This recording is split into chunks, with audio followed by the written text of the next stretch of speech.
Stéphanie Beneteau, nous nous rencontrons à l'occasion du Festival interculturel du conte à Montréal.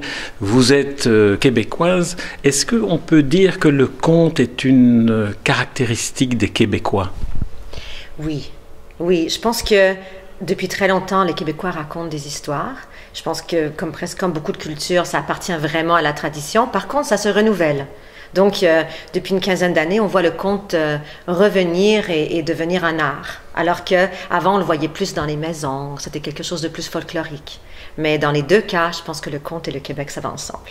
Alors pour vous, quelle est la manière dont vous procédez pour imaginer un conte, ou le raconter, ou le retrouver dans les racines du conte? Vous savez, je dis souvent que c'est pas moi qui choisis le conte, c'est le conte qui me choisit. Donc, je tombe en amour avec un conte. Et on ne sait jamais quand ça va arriver. Je lis beaucoup, je passe beaucoup de temps à la bibliothèque, j'ai plein de livres chez moi, je passe beaucoup de temps à lire. Je vais dans des festivals de contes, j'entends d'autres conteurs, et tout d'un coup, je tombe amoureuse. C'est comme tomber dans un trou. On trouve un conte et ce conte, on doit le raconter. Et même des fois, on trouve un conte, on adore le conte, mais on sait que c'est pas pour nous. On sait que c'est pas notre conte. Mais quand on trouve notre conte, il y a un déclic qui se fait. C'est magique, c'est comme tomber en amour. Alors, comme tomber en amour, le conte est aussi une rencontre entre le texte, le conteur, et puis le public. Quel est le public que vous rencontrez ici à Montréal, mais aussi dans le cadre d'autres festivals?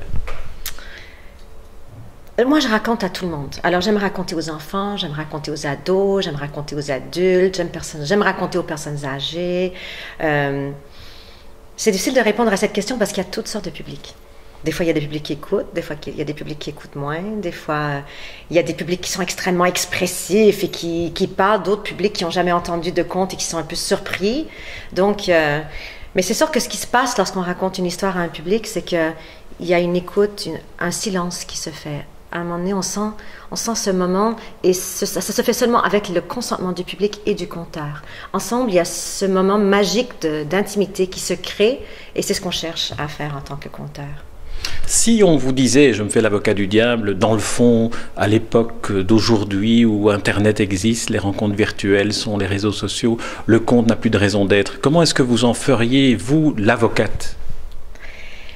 Je pense qu'il y a une qualité de contact humain qui se fait dans le conte, que tous qui l'ont vécu reconnaissent. Et les gens qui ne l'ont pas vécu ne savent pas même, peut-être pas que ça existe.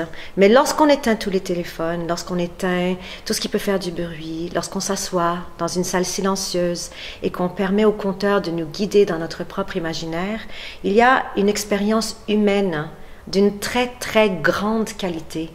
Et je pense que ceux qui le vivent n'ont pas besoin d'être convaincus, du contraire. Ceux qui ne l'ont pas vécu doivent le vivre pour le comprendre. C'est quelque chose de très très fort, mais qui se fait dans la plus grande simplicité. Merci Stéphanie Beneteau. Merci.